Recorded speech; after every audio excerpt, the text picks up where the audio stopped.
Sun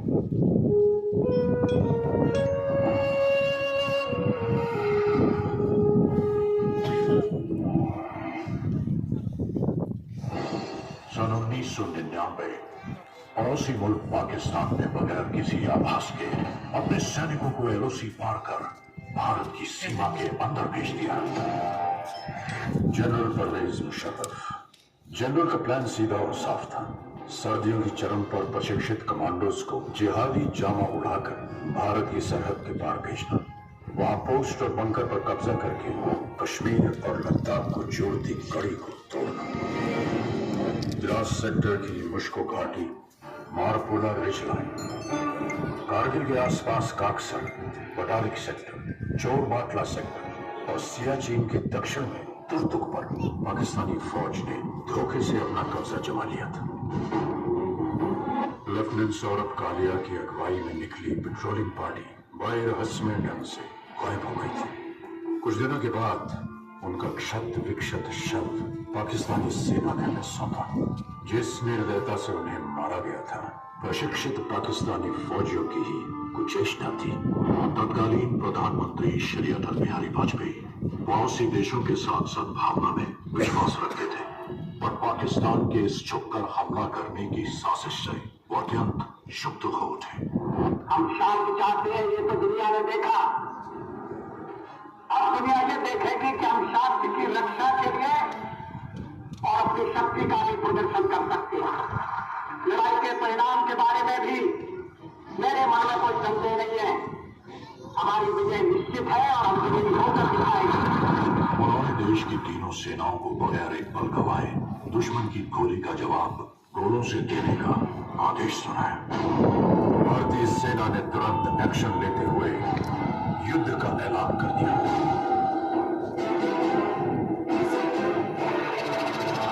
chief of army staff general VP Malik के नेतृत्व में लड़ी गई कारगिल की जंग अपने आप में सैनिक रणनीति और साहस का एक उदाहरण है। ऑपरेशन का नाम था ऑपरेशन विजय।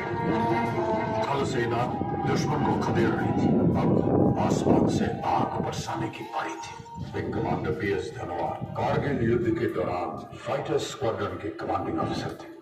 स्क्वाड्रन लीडर अजय आहूजा, के नचिकेता और स्क्वाड्रन लीडर रघुनाथ नाम्बियार जैसे दिलीर फाइटर पायलट भी कारगिल के हवाई हमलों में नायक के तौर पर उभरे। नाम दिया गया ऑपरेशन सफेद सागर। इसी दौरान भारतीय नौसेना भी सक्रिय हो उठी।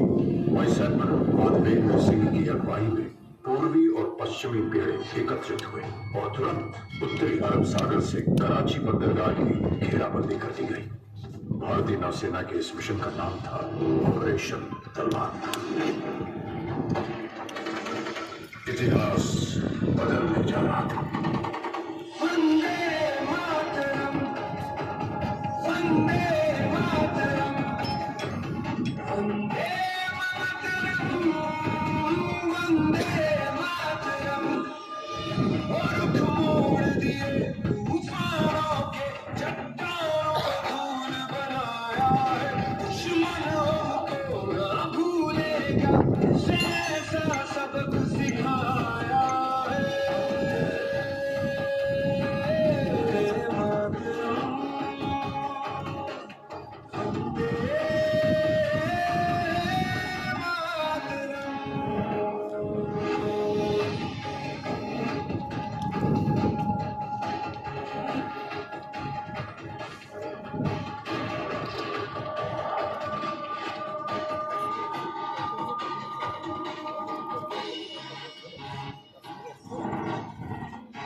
On the radio set, after another bunker was captured, my company's success was Dil Mange More.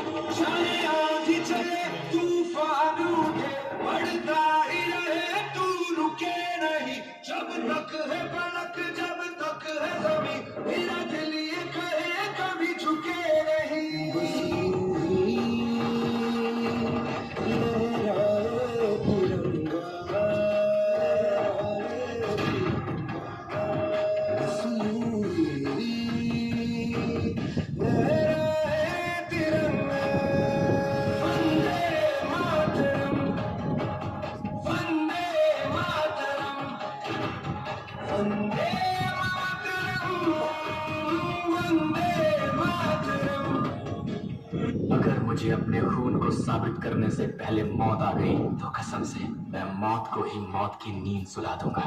Kargil का ये युद्ध भले ही उच्च अधिकारियों की विस्तृत प्लानिंग और रणनीति के अनुसार लड़ा गया, लेकिन इसे जीतने वाले औसत 20 से 25 साल की उम्र के वो नौजवान सैनिक ही थे जो शेरों की तरह दुश्मन पे टूट पड़े। ये वो बेटे थे जिन्हें अपनी माँ के आत्मसम्मान की चिंता अपनी जान से कहीं ज्यादा थी। पूरे विश्व पटल पर भारतीय विजय का डंका बजने लगा।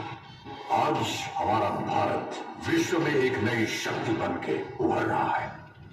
कारगिल की ये विजय उस नए भारत की नींव का पत्थर है, क्योंकि इस युद्ध में बही खून की हर एक बूंद ने हमारे आज को सींचा है।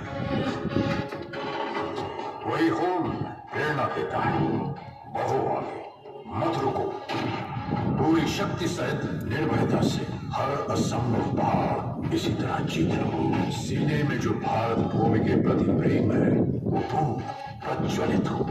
जब संपूर्ण विश्व के शीर्ष शिखर पर भारत का ध्वज फहराएगा, तब मेरे देशवासियों हर दिन विजय दिवस कहलाएगा।